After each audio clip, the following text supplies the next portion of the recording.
Hello friends, welcome to my channel Beard Adda.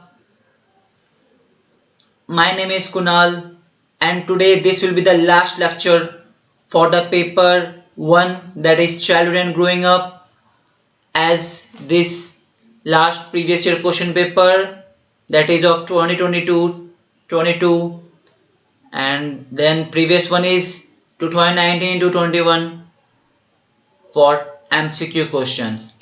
Let's get started. 2019 to 21 question. Question 1.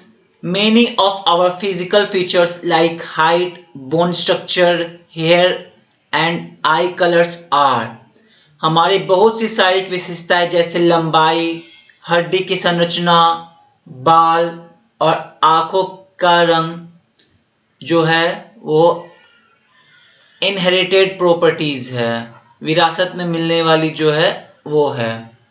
जैसे कि बहुत से लोगों का घोंघरैला बाल होता है, किसी का जो ईयर लोब्स होते हैं वो फ्री होते, किसी के अटैच होते हैं। ये सब क्या है? ये सब इनहेरिटेड प्रॉपर्टीज है जो कि हमारे फादर्स और मदर से आती है। हमारा अगला सवाल है, मोस्ट बॉडी सेल्स कंटेन, अधिकांश शरीर की कोशिकाएं में होती है। उसका आंसर है 46 क्रोमोसोम्स। 46 क्रोमोसोम्स पाई जाती है हर एक सेल्स में। अगला सवाल है, Who has described human behavior and development as a process of responding to rewards and punishment in the environment?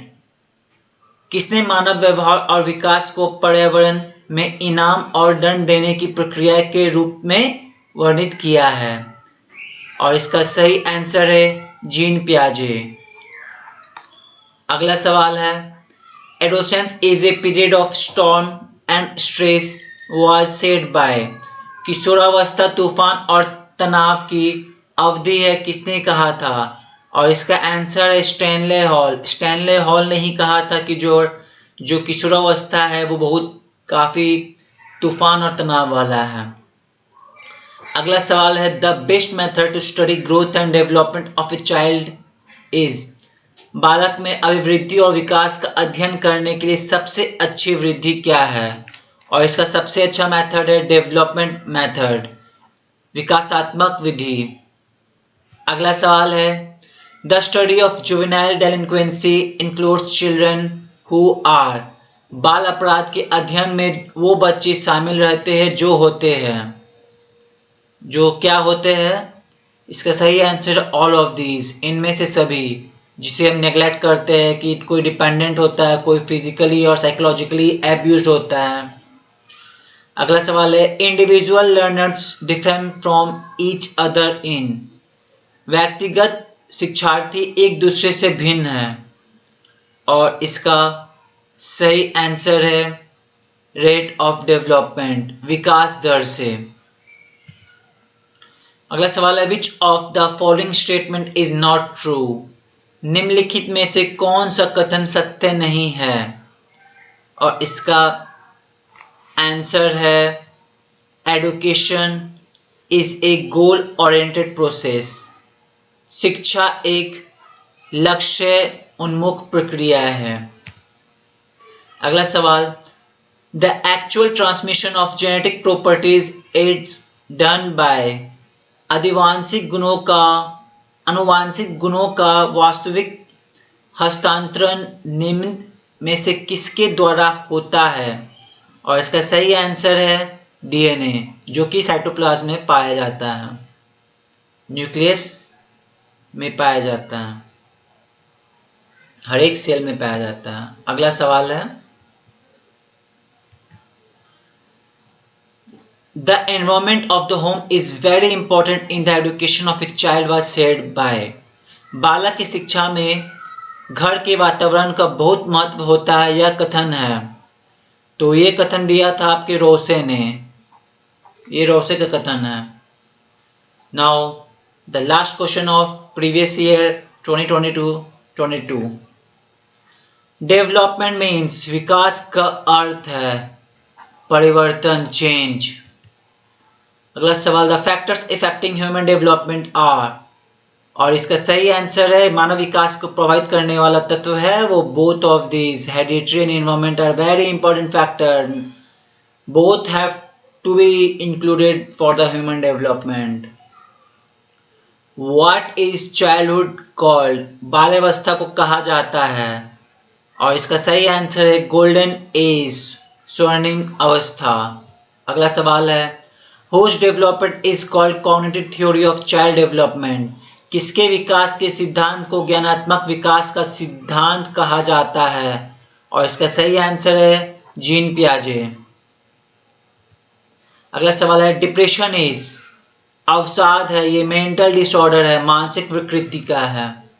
अगला सवाल where does social development start at first, सामाजिक विकास की प्रक्रिया सर्वप्रथम प्रारंभ कहाँ पर होती है, और इसका आंसर है फैमिली, परिवार में जो प्राइमरी सोशलाइजेशन होता है।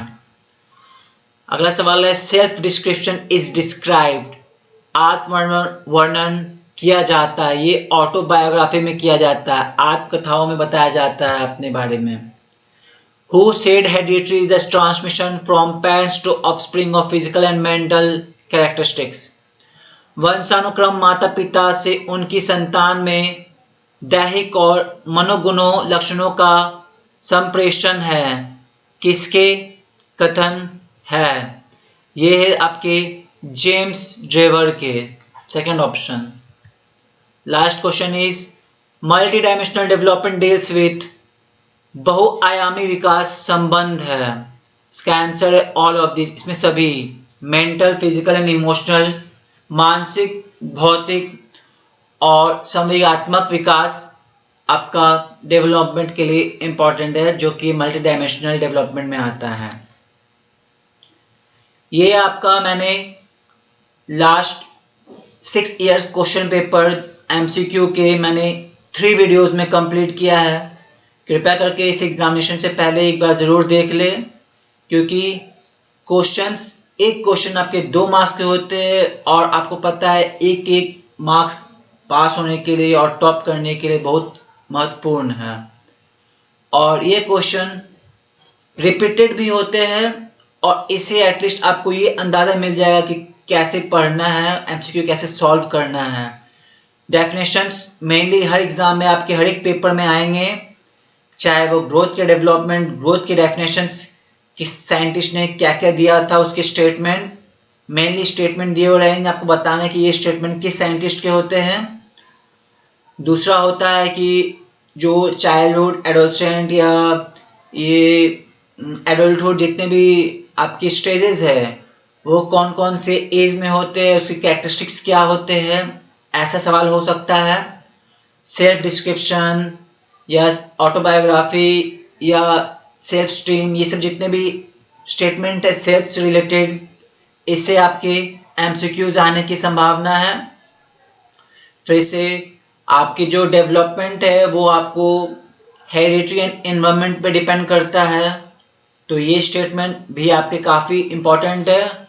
और सबसे ज़्यादा इम्पॉर्टेंट है आपका यूनिट फर्स्ट के जितने भी साइकोलॉजिस्ट और स्कॉलर्स या फिर थिंकर्स जितने भी हैं, चाहे वो कोलबर्ग हो, चाहे वो जीन पियाजे हो, चाहे आपको जितने भी साइंटिस्ट है, पियाजे की थ्योरी है, कोलबर्ग की थ्योरी है, और क्या है, ब्रूनर की थ्योरी है, एरिक एरिक्सन के जो सोशल इमोशनल दिए थे वो है, जितने भी ये स्टेटमेंट है ये सब के तो डेफिनेशन आप याद ही रख लीजिए।